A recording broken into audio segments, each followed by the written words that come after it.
మీరు మా జగన్మోహన్ రెడ్డి గారిని గురించి మా అవినీతి అది ఇదని ఎంత మాట్లాడుతున్నారు. అసలు నువ్వు BHELలో ఒక సాధారణమైనటువంటి చపరాసి ఉద్యోగం చేసినటువంటి వ్యక్తివి ఇన్ని వేల కోట్ల రూపాయలు ఎట్లొచ్చినాయి అనేటువంటి విషయం హైదరాబాద్ లో ఉన్నటువంటి అందరికీ కూడా తెలుసు. నువ్వు అక్కడ గోడ దగ్గర కూడా హైదరాబాద్ మున్సిపల్ కార్పొరేషన్ సంబంధించిన గేటు విషయంలో కూడా తగాదా ఉన్నది మీకు. మీరు ఇవన్నీ కూడా మర్చిపోయి మీరు బట్టతల మీద జుట్టు మొలిపిస్తాను అనని న్యూజెన్ అనేటువంటి ఒక మందు, మోకాళ్ళు నొప్పికి హైజెన్ అనేటువంటి ఒక మందు మీరే కనిపెట్టినట్టుగా మార్కెట్లో వదిలి కొన్ని కోట్ల రూపాయలు సంపాదించారు.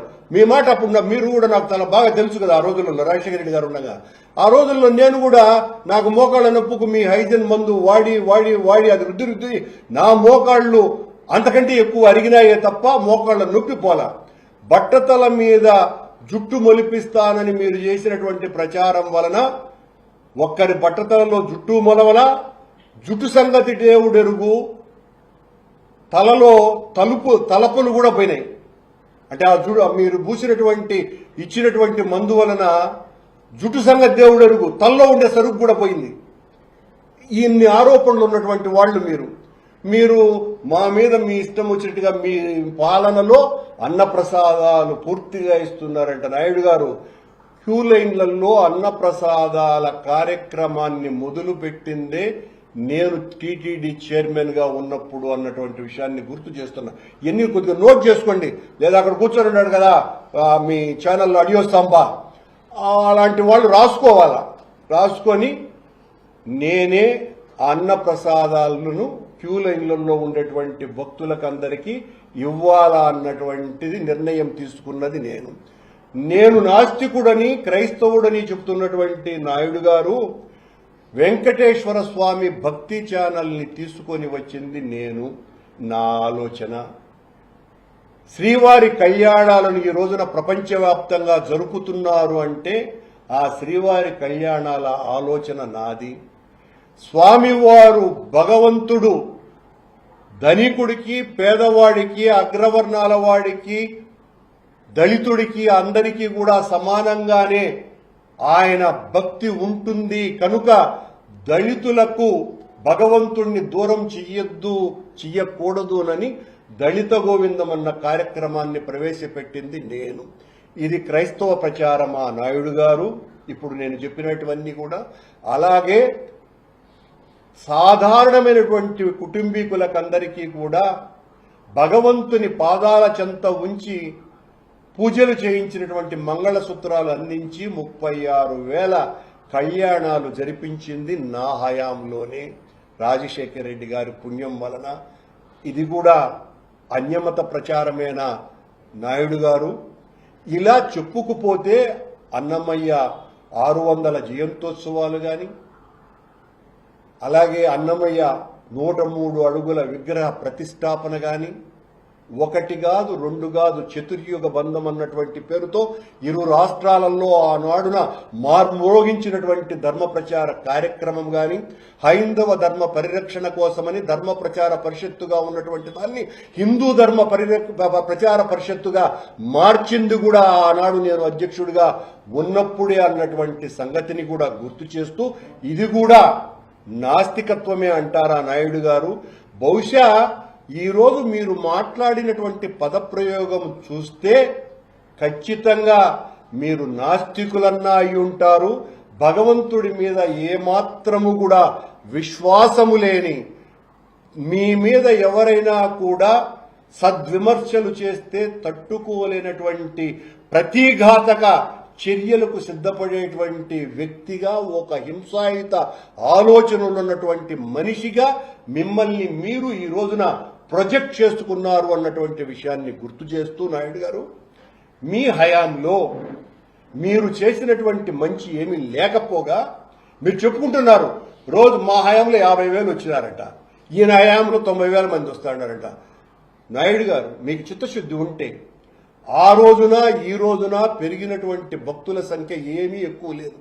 మా హయాంలో కూడా, అంతకు పూర్వం చంద్రబాబు నాయుడు గారి హయాంలో కూడా రద్దీ సమయాలలో 80,000 లక్ష మంది వచ్చేటువంటి సందర్భాలు మన తిరుమల దేవస్థానంలో దాదాపు సగం రోజులుంటాయి. ఆ తర్వాత మిగిలిన రోజులలో 50-60 వేలకు ఏ రోజు కూడా తగ్గదు. మీరు మిమ్మల్ని మీరే ఏదో దైవ ప్రతినిధిగా భావించుకొని మొన్న అందుకే నేను కొత్త ప్రవక్త వచ్చినాడయా బిఆర్ నాయుడు అనేటువంటి టీటీడీకి ఒక కొత్త ప్రవక్త వచ్చినాడు అని కూడా చెప్పడం జరిగింది. ఆ పదాన్ని మళ్లీ ఉపయోగిస్తున్నా.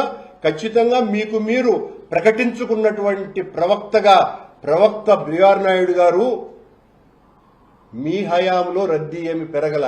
మొన్న 2 లక్షల మంది వచ్చినారు, చాలా ధర్నాలు జరిగినాయి. మీరే ఒప్పుకుంటున్నారు మళ్ళీ మా హయాంలో ఏమి అలజడులు లేవు, ఆందోళనలు లేవు అంటూనే ఆ రద్దీ జరుగుతాయి, కొన్ని ఇలాంటి సంఘటనలన్నీ కూడా జరుగుతూ ఉంటాయని. మా హయాంలో ఒక్క ధర్నా లేదు, ఒక తోపుసులాట లేదు, ఒక ఒత్తిడి లేదు. రాసుకోండి మీరు కావాలంటే. అలాగే మీ హయాంలో విఐపి భక్తులకు పెద్దపీట వేయటం లేదంట. నాయుడు గారు ఇప్పుడు మీరు ఇస్తున్నటువంటి విఐపి భక్తుల కోట మొత్తం అంతా కలిపితే 7,500 దాటుతున్నది. మా హయాంలో 5,000 దాటిందేమో చూడండి. అట్లాగే మీరు మీ ప్రసంగంలో చైర్మన్ గా నేను వేలాది టోకన్లను దర్శన టికెట్లు ఇచ్చినాను అని కూడా చెప్తున్నారు. దీని మీద కూడా ఎంక్వైరీ అయింది. మీ దగ్గర అన్ని రికార్డులు ఉన్నాయని చెప్తున్నారు కదా, చూపించండి.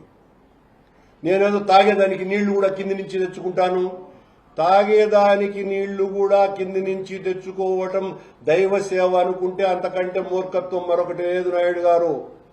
చాలా మర్డర్లు చేసేటువంటి వాళ్ళు కూడా నాగభూషణం లాగా సినిమాలలో, పాత సినిమాలలో నాగభూషణం లాగా అత్యంత ఉదారమైనటువంటి ప్రజాసేవకుడులాగా, భక్తుడిలాగా మాట్లాడుతూనే ఉంటారు.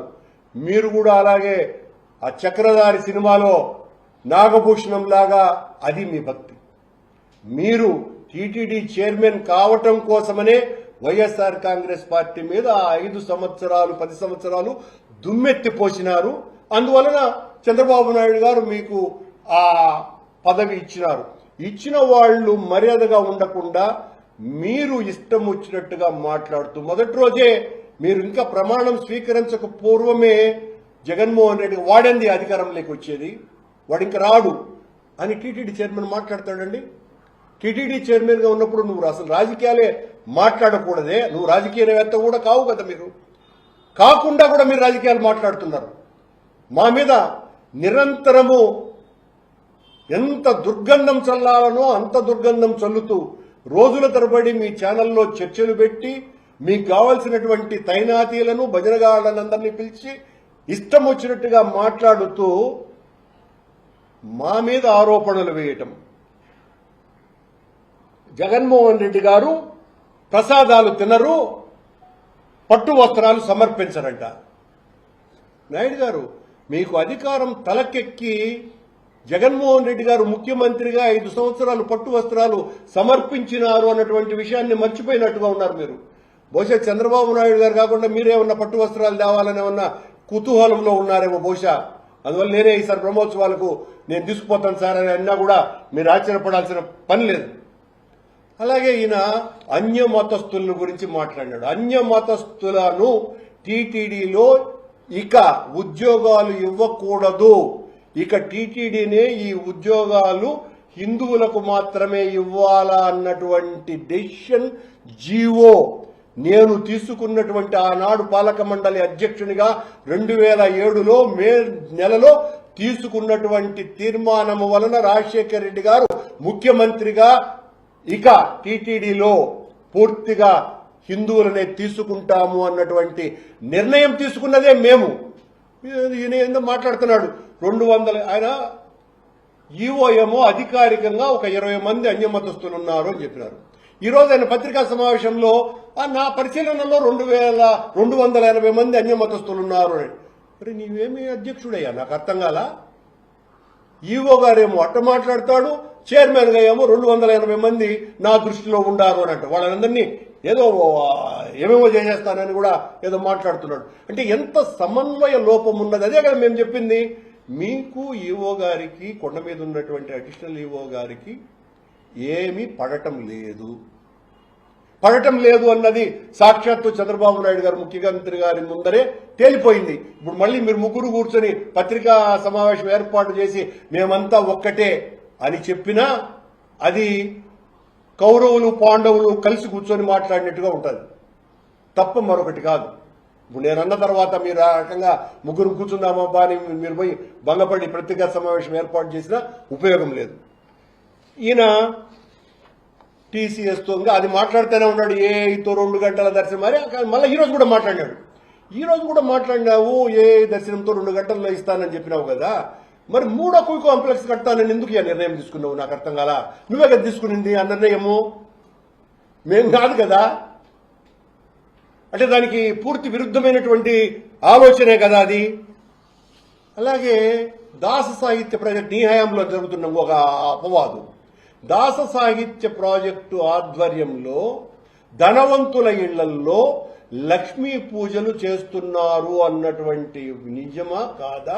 విజిలెన్స్ రిపోర్టు ప్రకటించిందా లేదా? దీనికి సమాధానం చెప్పాలి నువ్వు. విజిలెన్స్ రిపోర్టు కూడా వచ్చింది. నువ్వు వచ్చిన తర్వాత జరుగుతున్నటువంటి విషయాలు ఇవి.